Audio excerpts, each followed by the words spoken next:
안녕하세요.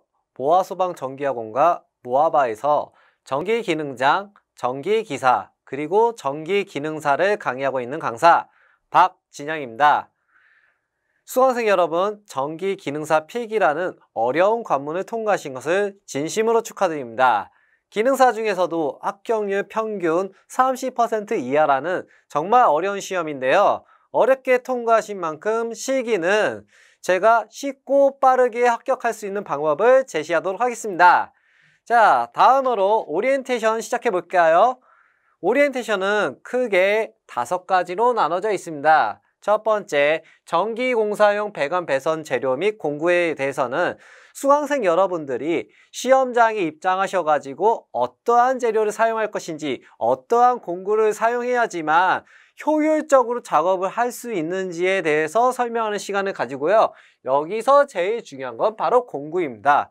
공구를 얼마만큼 좋은 거를 쓰냐에 따라서 수험생이 100명 있다고 치면은 작업을 어느 정도 하면은 합격 수준의 60%까지 올라갑니다. 하지만 이 공구라는 것을 좋은 것만 잘 선택하셔서 사용하시더라도 합격할 수 있는 확률이 20% 이상 바로 상승할 수 있는 거니까요. 제일 중요한 거라고 할 수가 있겠죠. 자, 제가 추천드리는 공구를 꼭 구매하시고요. 다음으로는 실기작업 순서입니다. 실기작업 순서는 실제 수강생 여러분들이 시험장의 입장에서 넘버링 시작부터 해가지고 제어판 작업 그리고 배관공사까지 어떤 식으로 작업을 진행하는지에 대해서 각각 파트에 나눠서 설명드리는 건데 양이 굉장히 많습니다. 왜냐하면 4시간 반짜리에 수많은 작업이 있는데 그거를 함축적으로 설명해 놨기 때문에 이해가 처음엔 잘 안 될 수도 있어요. 하지만 걱정하지 마시고요. 제가 일단은 간략하게 설명하면은 그냥 그렇게 작업이 진행되는구나 딱 생각하시고 어차피 마지막에 다음 장으로 넘기면은 실기 작업이 있는데요. 실기 작업에 들어가시게 되면 제가 제어판부터 배관 작업까지 순서대로 짜자작 이렇게 친절하게 설명을 할 겁니다. 그러면 앞서 배웠던 실기 작업 순서를 되새김하면서 이때 이렇게 배웠지 하면은 자연스럽게 이해가 되시면서 몸이 따라올 겁니다. 그런 식으로 해서 실기 작업 순서를 배우시면 되고요. 다음으로는 소켓 및 릴레이 접점의 이해인데요. 이거는 계전기 내부 결선도라는 게 있습니다. 계전기 내부 결선도가 뭐냐면은 자, 저희가 넘버링이라는 작업을 할 건데 이게 크게 이렇게 B접점이라는 애가 있고요. 자, 그리고 이렇게 떨어져 있는 A접점이라는 애가 있고요. 그리고 얘네들이 합쳐지는 C접점이라는 애가 있습니다. 자, 여기서 좀 의문점이 들 겁니다. 도대체 B접점이 뭐고 A접점이 뭐고 C접점이 뭐야? 이렇게 궁금하실 겁니다. 그래서 제가 조금씩 바로 얘네들의 정체를 설명드리기 전에 디테일한 것부터 먼저 설명드릴게요. 자, 여기 보이시는 동그라미 부분 보이시죠? 얘네들을 바로 단자라고 합니다. 단자. 자, 평소 들어보지 못한 단어인데 단자가 나왔네요. 필기 때 뭐 단자전압, 뭐 단자 뭐 이런 건 얘긴 들어봤겠지만 실질적으로 작업해 보시진 않으셨을 거예요. 전공자가 아닌 이상. 얘가 뭐냐면 결과적으로 전선하고 연결되는 나사라고 생각하시면 돼요. 뭐랑 뭐가 연결되는 거라고요? 네. 전선 플러스 나사. 전선이 배선 작업 때는 연결되는 나사를 바로 단자라고 합니다. 한마디로 이렇게 전선이 배선되어 있는 모양이 되겠죠. 얘네들은 전선이라 생각하시면 돼요. 전선.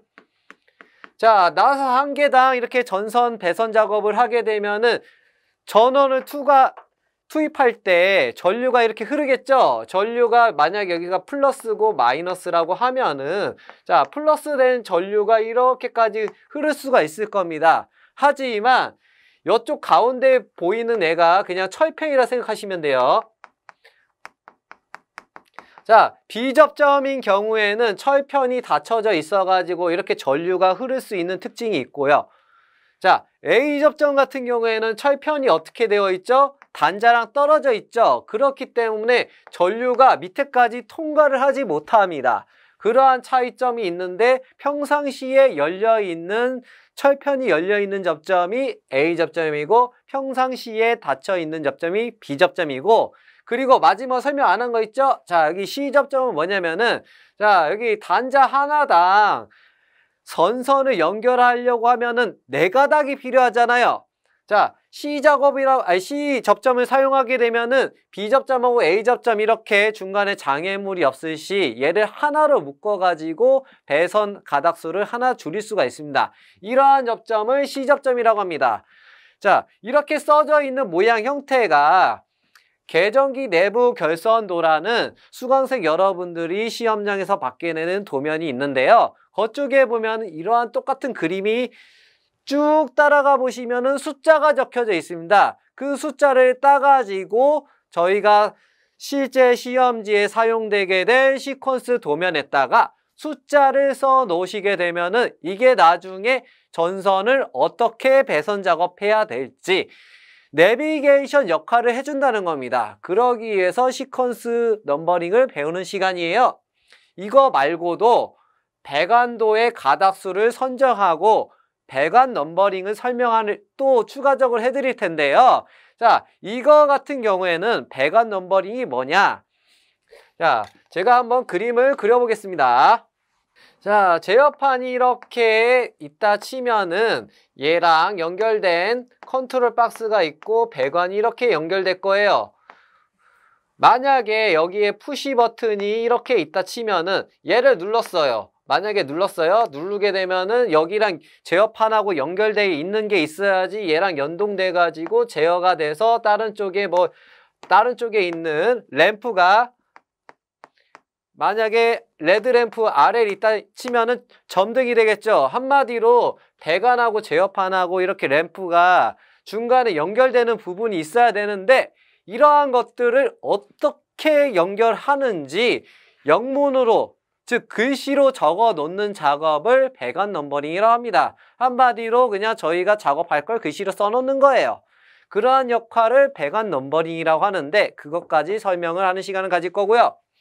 자, 다음으로 넘어가시게 되면은 시퀀스 제어 기초 문제 풀이 및 실전 연습이 있는데요. 이게 뭐냐면은 바로 전장에서 넘버링하고 배관 넘버링을 배우시잖아요. 그거를 응용해서 기초적인 문제부터 시작해서 실전과 가까운 연습 문제를 이렇게 칠판이나 수강생 여러분들이 따로 프린트물을 제공해 주는데 거기다가 펼쳐놓고 작업을 실시하기 전에 별펜으로 이렇게 연결하는 글씨를 하면서 연습을 해보는 거예요. 이렇게 하면 실질적으로 다음번에 5번에 실기 작업을 들어갔을 때 안정적으로 이해를 하고서 작업할 수 있으니까 굉장히 도움이 되는 단원이라고 할 수가 있겠죠. 그리고 실기 작업 같은 경우에는 실제 시험장에서 자주 나오는 5가지 과목이 있습니다. 그게 뭐냐면은 온실 하우스 제어랑 그리고 11핀 전동기 제어랑 그리고 온도 제어 회로 그리고 급수 배어 제어 회로 마지막으로 컨베이어 제어 회로 총 5가지 과제가 있는데 각 특징이 있습니다. 어떤 것은 접지에 좀 주의를 할 필요가 있고 어떤 거는 4P 단자대 인출하는 데 좀 특징이 있고 그러한 부분은 제가 실제 작업을 하면서 상세하게 설명을 드릴 테니까 도면 같은 거 프린트 하시고 옆에 딱 메모해 두시는 게 좋아요. 자, 그렇게 해서 5가지 오리엔테이션에 대해서 설명을 드렸고요.